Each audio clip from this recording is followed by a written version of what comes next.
डरने के लिए तैयार हो जाओ। हॉरर पॉइंट स्टोरी पर सब्सक्राइब करें और नए डरावने वीडियोस के लिए तैयार रहें। उस समय रमेश की उम्र कोई 22-23 साल थी और आप लोगों को तो पता ही है कि गांवों में इस उम्र में लोग बच्चों के बाप बन जाते हैं, मतलब परिणय बंधन में तो बंध ही जाते हैं। हाँ, तो रमेश की भी शादी हुए लगभग 4-5 साल हो गए थे और 1.5-2 साल पहले ही उसका गौना हुआ था। उस समय रमेश घर पर ही रहता था और अपनी MA की पढ़ाई पूरी कर रहा था। यह घटना जब घटी उस समय रमेश एक 20-25 दिन की सुंदर बच्ची का पिता बन चुका था।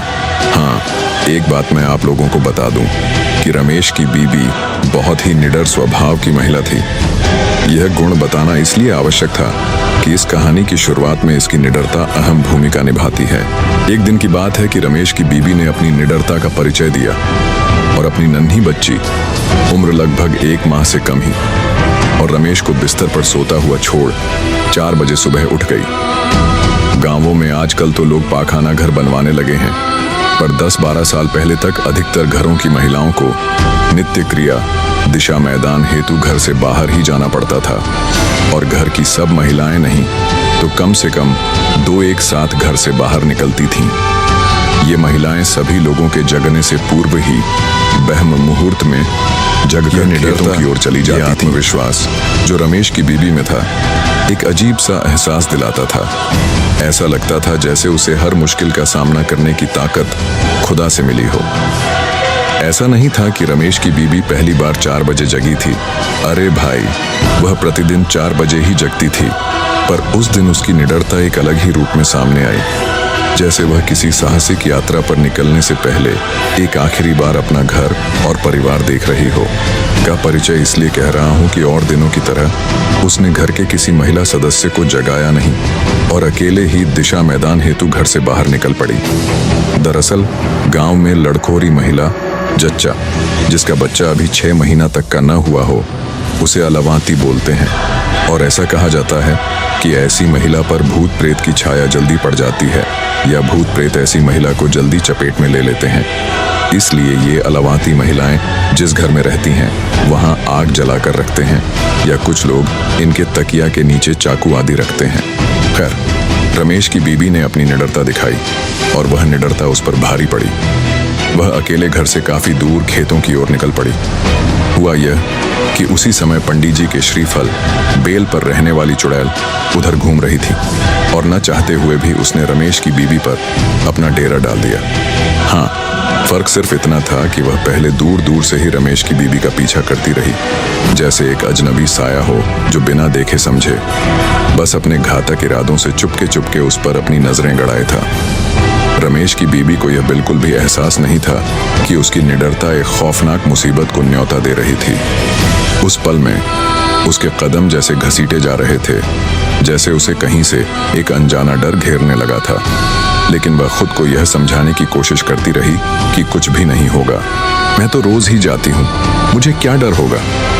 लेकिन सच तो यह था कि उस सुबह उसकी निडरता उसे कहीं ज्यादा भारी पड़ने वाली थी रही, पर अंततः उसने अपने आप को रोक नहीं पाई और ज्यों ही रमेश की बीबी घर पहुंची उस पर सवार हो गई। रमेश भी लगभग 5 बजे जगा और भैंस आदि को चारा देने के लिए घर से बाहर चला गया। जब वह घर में वापस आया तो अपनी बीबी की हरकतों में बदलाव देखा। उसने देखा कि उसकी बच्ची रो रही है, पर उसकी बीबी आराम से पलंग पर बैठकर पैर पसारे हुए कुछ गुनगुना रही है। रमेश एक बार अपनी रोती हुई बच्ची को देखा और दूसरी बार दांत निपोड़ते और पलंग पर बेखौफ बैठी हुई अपनी बीबी को। उसे गुस्सा आया और उसने बच्ची को अपनी गोद में उठा लिया और अपनी बीबी पर गरजा, बच्ची रो रही है और तुम्हारे कान पर जूं तक नहीं रेंग रही है। अरे ये क्या? रमेश की बीबी ने तो रमेश के इस गुस्से को नजरअंदाज कर दिया और अपने में ही मस्त बनी रही। रमेश का गुस्सा और बढ़े इससे पहले ही रमेश की भाभी वहां आ गईं और रमेश की गोदी में से बच्ची को लेते हुए उसे बाहर जाने के लिए कहा। अरे ये क्या? रमेश का गुस्सा तो अब और भी बढ़ गया। उसे समझ में नहीं आ रहा था कि आज क्या हो रहा है। जो औरत, उसकी बीबी, जो हमेशा अपने से बड़ों के सामने सख्त रहती थी, वही बीबी आज उसकी भाभी के आने के बाद भी पलंग पर आराम से बैठी मुस्कुरा रही है। खैर, रमेश तो कुछ नहीं समझा, पर उसकी भाभी को सब कुछ समझ में आ गया और वे हंसने लगी। रमेश को अपनी भाभी का हंसना मूर्खतापूर्ण लगा और वह अपने भाभी से बोल पड़ा, अरे आपको क्या हुआ? ये उल्टी पुल्टी हरकतें कर रही है और आप हैं कि हंसे जा रही हैं। रमेश के इतना कहते ही उसकी भाभी ने उसे मुस्कुराते हुए जबरदस्ती बाहर जाने के लिए कहा और यह भी कहा, बाहर से दादाजी को बुला लीजिए। भाभी के इतना कहते ही कि दादाजी को बुला लाइए, रमेश सब समझ गया और वह बाहर न जाकर अपनी बीबी के पास ही पलंग पर बैठ गया। इतने ही देर में रमेश के घर की सभी महिलाएं वहां एकत्र हो गई थीं और अगल बगल के घरों के भी कुछ नर नारी। अरे भाई, गांव में इन सब बातों को फैलते देर नहीं लगती, और तो और अगर बात भूत प्रेत की हो तो और भी लोग मजे ले लेकर हवाई जहाज की रफ्तार से खबर फैलाते हैं। अब मैं आपको बता दूं कि रमेश के कमरे में लगभग 10-12 मर्द औरतों का जमावड़ा हो चुका था और रमेश ने भी सबको मना कर दिया कि यह खबर खेतों की ओर गए दादाजी के कान तक नहीं पहुंचनी चाहिए। दरअसल वह अपने आप को लोगों की नजरों में बहुत बुद्धिमान और निडर साबित करना चाहता था। वह तनकर अपनी बीबी के सामने बैठ गया और अपनी बीबी से कुछ जानने के लिए प्रश्नों की बौछार शुरू कर दी। रमेश ने पूछा, कौन हो तुम? रमेश की बीबी कुछ न बोली, केवल मुस्कुरा कर रह गई। रमेश ओझाओं की तरह फिर गुर्राया, मुझे ऐसा वैसा न समझ, मैं तुमको भस्म कर दूंगा। रमेश की बीबी फिर से मुस्कुराई, पर इस बार थोड़ा तनकर बोली, तुम चाहते क्या हो? बहुत सारे लोगों को वहां पाकर रमेश थोड़ा अकड़ेबाजों जैसा बोला, तुम मत बोल, मेरे साथ रिस्पेक्ट से बातें कर।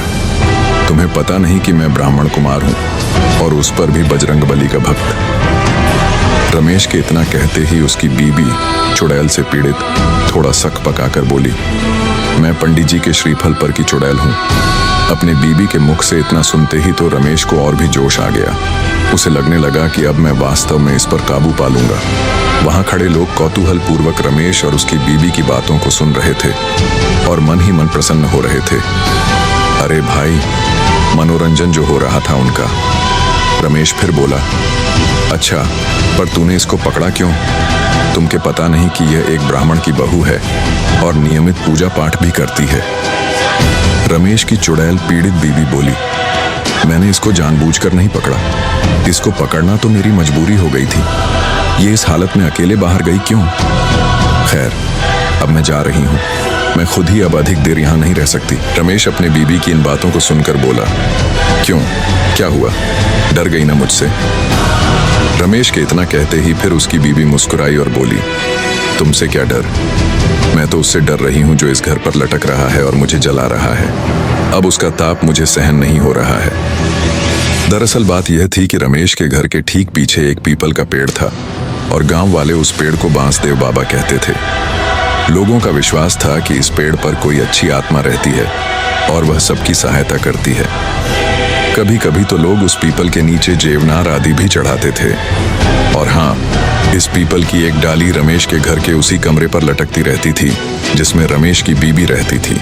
चुड़ैल अपनी बीबी की बात सुनकर रमेश हंसा और बोला, जा मत, यहीं रह जा, जैसे हमारी एक बीबी है वैसे ही तुम एक और। रमेश के इतना कहते ही वह चुड़ैल हंसी और बोली, यह संभव नहीं है, पर तुम मुझसे शादी क्यों करना चाहते हो?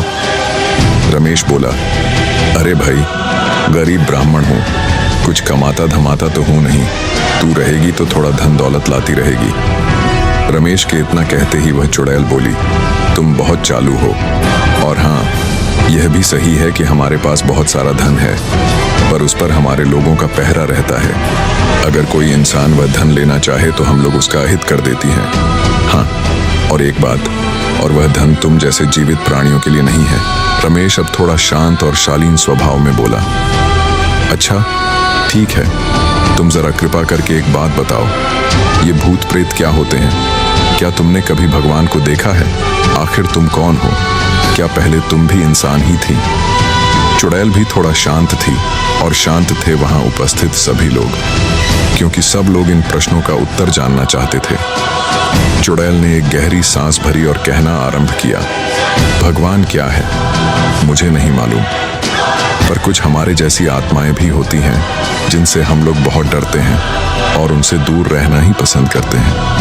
हम लोग उनसे क्यों डरती हैं ये भी मुझे पता नहीं। वैसे हम लोग पूजा पाठ करने वाले लोगों के पास भी भटकना पसंद नहीं करते और मंत्रों आदि से भी डरते हैं। रमेश फिर पूछा, खैर ये बताओ कि तुम इसके पहले क्या थी? तुम्हारा घर कहाँ था? तुम चुड़ैल कैसे बन गई? चुड़ैल ने रमेश की बातों को अनसुना करते हुए कहा, नहीं नहीं, अब मैं जा रही हूं। अब और मैं यहां नहीं रुक सकती। वे आ रहे हैं। चुड़ैल के इतना कहते ही कोई तो कमरे में प्रवेश किया और रमेश को डांटा, रमेश ये सब क्या हो रहा है? मजाक बनाकर रखे हो? रमेश कुछ बोले इससे पहले ही क्या देखता है कि उसकी बीबी ने साड़ी का पल्लू झट से अपने सर पर रख लिया। उसकी आंखों में एक अनजाना भय उभर आया था।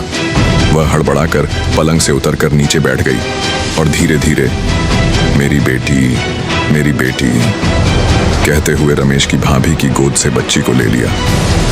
उसके चेहरे पर घबराहट थी, पर मां की ममता उस डर से भी बड़ी थी। उसने कांपते हाथों से बच्ची को सीने से लगाया और दूध पिलाने लगी जैसे उसे कुछ हुआ ही ना हो। रमेश अवाक खड़ा सब देख रहा था। उसकी नजरें कभी अपनी अचानक बदली हुई बीवी पर जाती तो कभी दरवाजे पर खड़े दादाजी पर।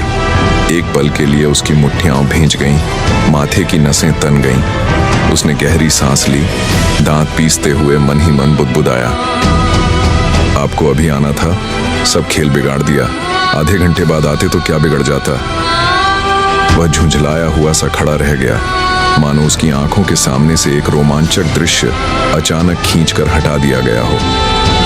कमरे में अब भी सन्नाटा था, पर रमेश के भीतर सवालों का तूफान मच रहा था। हमारी कहानी पसंद आई हो तो हमारे चैनल को सब्सक्राइब करें और लाइक करें, शेयर करें।